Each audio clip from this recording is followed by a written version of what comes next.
Acara ini dipersembahkan oleh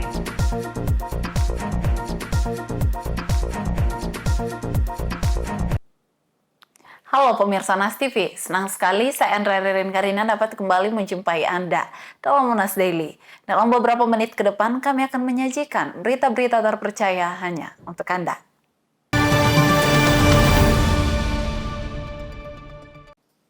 Pemirsa, Rektor Universitas Hasanuddin menyampaikan rasa duka mendalam atas tragedi meninggalnya 3 mahasiswa Unhas yang terseret arus di Sungai Bislap, Kabupaten Maros.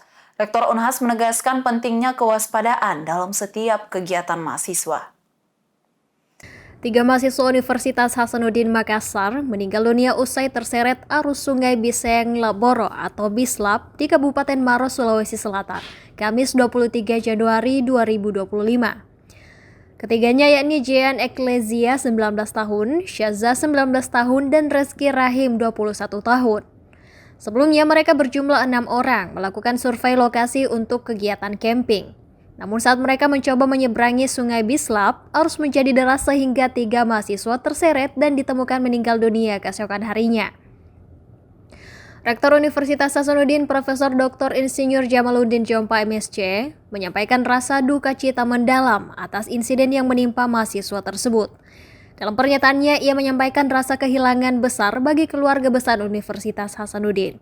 Prof. Jamaluddin Jompa juga mengingatkan agar semua pihak lebih berhati-hati dalam melaksanakan kegiatan di luar kampus, mengingat edaran resmi telah dikeluarkan sejak akhir tahun 2024 untuk mengawasi aktivitas mahasiswa. Sebagai Rektor Universitas Hasanuddin, saya sangat sedih, duka yang mendalam. Saya sampaikan duka cita yang mendalam kepada seluruh keluarga korban, seluruh teman-teman, sahabat, dan tentu sebagai keluarga besar Unhas, ini adalah suatu musibah besar yang menimpa adik-adik kita, anak-anak kita, saudara-saudara kita yang walaupun bukan acara resmi Unhas, saya tetap merasa bahwa ini adalah rasa duka yang mendalam dari keluarga besar Unhas.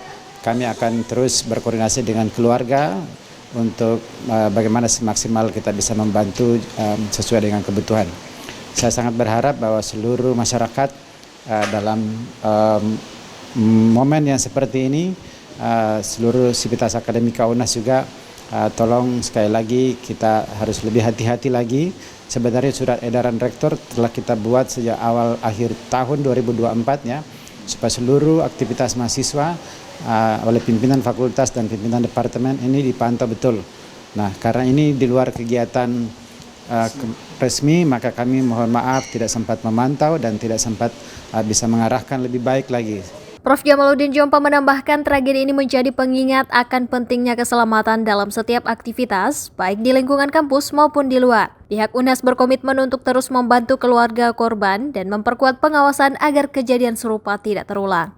Rahmatia, Muhammad Syafrizal, Unhas TV. Pemirsa, Fakultas Kedokteran Universitas Hasanuddin Makassar menggelar puncak perayaan Disnatalis ke-69.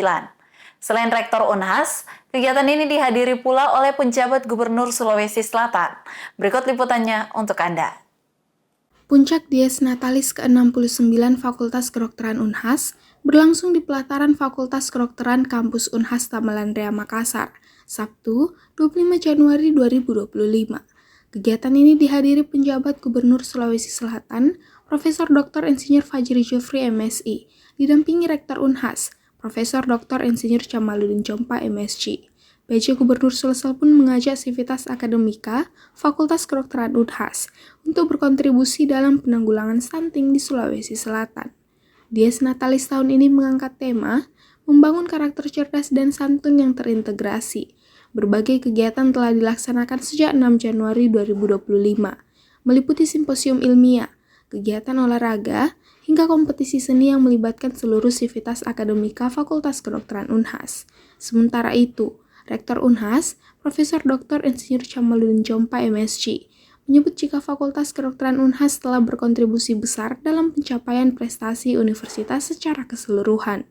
Jadi hari ini kita bersama Sivitas Akademika Fakultas Kedokteran Unhas dan seluruh pimpinan, baik itu di level universitas, Wakil Rektor, Sekretaris Universitas, dan seluruh dekan, dari fakultas lain dan tentu para guru besar, juga oleh PJ Gubernur ya, Ketua MWA, hampir semua hadir dalam rangka Desnatalis 69 dengan Ibu Dekannya hadir di sini yang lagi ceria. Di ulang tahun ke-69 FK UNHAS semakin jaya, semakin hebat dan mudah-mudahan ke depan terus-menerus meraih kejayaannya dan dengan segederet prestasi yang membanggakan bagi Sivitas Akademika Kedokteran dan juga UNHAS. Semoga semakin sukses selalu. Oke, hebat dan smart. Ketua Panitia Desnatalis Fakultas Kedokteran UNHAS, Dr. Endi Adnan SPPD KR PhD, menjelaskan jika tahun ini menjadi momentum untuk memperkuat sinergi dalam meningkatkan kualitas pendidikan dan penelitian di bidang kedokteran. Jadi ini kegiatan Desnatalis dalam rangka memperingati Desnatalis FK UNHAS yang ke-69, di mana ini merupakan puncak acara dari rangkaian acara. Kita sudah mulai dari tanggal 6 Januari sampai tanggal 25 Januari pada hari ini. Rangkaian acara itu berupa kegiatan-kegiatan olahraga, seni, dan melibatkan departemen-departemen dan sivitas akademik di lingkup Fakultas Kedokteran UNHAS. Pada tahun ini kita tidak melibatkan alumni karena memang setiap 2 tahun itu kita melakukan kegiatan ini. Nanti tahun depan baru kita libatkan alumni, yaitu di pertemuan ilmiah berkala. Jadi kegiatan ini bukan hanya kegiatan olahraga, cuma ada juga kegiatan simposium, itu simposium paralel, di mana didukung oleh 8 departemen yang mengupdate ilmunya dan juga perkembangan terakhir, di mana ada pembicara-pembicara nasional maupun internasional yang kita hadirkan pada saat itu. Dr. Endi Adnan berharap momentum ini dapat semakin meningkatkan kualitas pendidikan, memperkuat kolaborasi Sivitas Akademika, serta mendorong FK UNHAS untuk terus berprestasi di tingkat nasional dan internasional. Selain itu, diharapkan pula mampu memperkuat kontribusi Fakultas Kedokteran UNHAS dalam meningkatkan pelayanan kesehatan masyarakat dan meningkatkan akreditasi serta kualitas lulusan di masa depan. Feni Septiani Smuel, UNHAS TV. Bank Indonesia menawarkan sejumlah program unggulan dalam mendukung Indonesia menjadi pusat ekonomi syariah dunia. Salah satunya adalah pembinaan UMKM yang mengarah ke syariah. Indonesia saat ini menduduki posisi ketiga ekonomi syariah dunia. Kini berbagai upaya digencarkan untuk menjadikan Indonesia sebagai pusat ekonomi syariah dunia. Mendukung upaya besar Indonesia, pihak Bank Indonesia sebagai bank sentral memiliki sejumlah program unggulan untuk mewujudkan hal tersebut, termasuk menjalin kerjasama dengan pihak Otoritas Jasa Keuangan atau OJK dan Industri Jasa Keuangan atau IJK. Bank Indonesia juga melakukan pembinaan kepada pelaku usaha mikro kecil dan menengah atau UMKM yang mengarah kepada bidang syariah, termasuk pengadaan event seperti Bulan Ekonomi Syariah dan International Syariah Economy Forum setiap tahunnya. Bank Indonesia juga aktif dalam kerjasama pembinaan pesantren dan program zona halal, serta kolaborasi dengan sejumlah lembaga dan organisasi seperti Basnas, Dewan Masjid Indonesia, Komunitas Muhammadiyah dan Nahdlatul Ulama, serta Kementerian Agama Indonesia.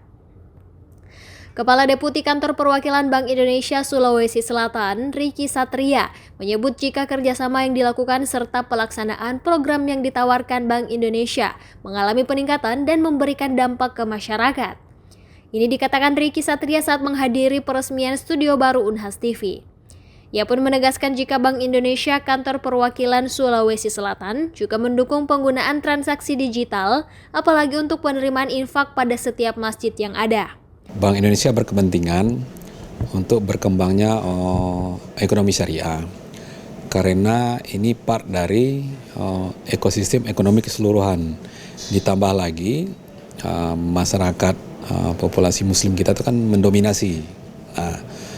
Banyak kebijakan dan program yang kita lakukan. Contoh salah satunya kita memang membantu OJK juga bersama industri sektor keuangan. Bagaimana porsi dari syariah itu terus meningkat di lembaga keuangan. Yang kedua, kita juga punya program-program pembinaan UMKM yang mengarah ke syariah. Program-program UMKM ini kami lakukan juga di setiap kantor Bank Indonesia di seluruh provinsi. Termasuk kita mengadakan event, misalnya Bulan Ekonomi Syariah. International Syariah Economy Forum setiap tahun. Untuk keseriusan ini BI memang punya unit khusus baik di kantor pusat maupun fungsi di kantor BI di seluruh Indonesia yang juga fokus di syariah. Kita juga punya kerjasama pembinaan pesantren di yang syariah, termasuk juga program zona halal. Kita juga punya membantu sertifikat halal bagi para pengusaha, itu juga kita punya. Jadi cukup banyak program-program di bidang syariah yang untuk mendukung ekonomi syariah yang kita lakukan. Nah, BI melakukannya tidak sendiri, berkolaborasi baik dengan semua elemen-elemen organisasi yang terlibat di bidang syariah. Ricky Satria pun berharap melalui sejumlah program unggulan tersebut mampu mendorong perkembangan ekonomi syariah Indonesia dan segera menjadi pusat ekonomi syariah dunia. Zulkarnain, Muhammad Syafrizal, Unhas TV. Rumah Sakit Pendidikan Universitas Hasanuddin Makassar meluncurkan Celltech Stem Cell Laboratory and Banking, inovasi baru yang diharapkan menjadi pionir pengembangan terapi stem cell di Indonesia Timur. Layanan ini bertujuan untuk menangani berbagai penyakit melalui teknologi terbaru dalam terapi sel punca. Berikut informasinya untuk Anda. Rumah Sakit Pendidikan Universitas Hasanuddin Makassar meluncurkan Celltech Stem Cell Laboratory and Banking. Peluncuran layanan terbaru ini dilakukan Sabtu 25 Januari 2025 dengan dihadiri Presiden World Council of Preventive Medicine dan Rektor Universitas Hasanuddin. Pelayanan ini dibuka untuk umum dengan fokus pada pengembangan terapi sel punca untuk penanganan penyakit seperti stroke, gangguan sendi, dan penyakit degeneratif lainnya. Selain itu, ketersediaan bank tali pusat segera menjadi solusi untuk menangani kerusakan sel-sel tubuh yang dapat diperbaiki dengan stem cell. Rektor Unhas, Profesor Dr. Insinyur Chamaluddin Chompa MSc, menyebut jika peluncuran laboratorium ini merupakan langkah strategis Unhas sebagai pusat inovasi kedokteran terdepan di Indonesia dan mendorong Unhas untuk terus mengembangkan teknologi kedokteran berbasis stem cell untuk memberikan solusi kepada masyarakat. Sebagai universitas yang harus menjadi pusat inovasi, kami tentu harus ikut menjadi bagian dari proses penguatan knowledge ya berbasis misalnya what we call clinical research ya. Ini kan tidak bisa kita melakukan inovasi kalau tidak ada kemudian hal-hal walaupun ini tidak boleh kita sebut terjebak, tapi kan pengobatan yang dalam tanda kutip itu sudah on the range within the tolerance untuk resiko, itu kan pasti akan ada pengetahuan baru ya. Ternyata setelah ini kita mendapatkan hasil yang berbeda. Nah, sementara Presiden World Council of Preventive Medicine, Profesor Dr. Debbie Finsky MSc PhD, menjelaskan pentingnya terapi stem cell dalam mengatasi berbagai penyakit degeneratif. Menurutnya, stem cell memiliki potensi besar dalam memperbaiki sel-sel tubuh yang rusak. Iya, hari ini adalah kick-off Rumah Sakit Unhas dengan Celltech dan Pak Rektor sendiri yang memimpin Pokja ini untuk memastikan bahwa Sulawesi Selatan, Indonesia Timur, bahkan health tourism untuk dunia karena Makassar dan kota-kota wisata di area Sulawesi Selatan sangat menarik dengan universitas dengan rektor yang menurut saya the best President of University I ever met. You are ya. Saya sudah bertemu banyak orang dan sambutan dari semua negara yang menjadi anggota World Council on Stem Cell. Saya merasa bahwa Pak Rektor ini one of the best. Ya, the best respon dalam waktu 1 week beliau visit me. Jadi rencana yang sekian tahun tertunda bisa terjadi pada hari ini. Ini kick off-nya bahwa kami sudah hadir dan siap membantu mendukung Universitas Hasanuddin untuk jadi yang terdepan pada bidang yang jadi primadona dunia dan belum banyak sebenarnya ya. Prof. Debbie menambahkan, penggunaan stem cell tidak hanya menjadi langkah maju bagi dunia medis Indonesia, tetapi juga membuka peluang bagi perkembangan penelitian yang lebih jauh di bidang kedokteran. Penyakit degeneratif itu sendiri merupakan penyakit yang terjadi akibat penurunan fungsi organ tubuh dan penuaan, di mana penyebab utamanya adalah pola makan yang tidak sehat. Feni Septiani Samuel, Unhas TV. Baik pemirsa, berita tadi sekaligus menutup perjumpaan kita hari ini. Jangan lupa untuk terus saksikan Unas Daily hanya di Unas TV.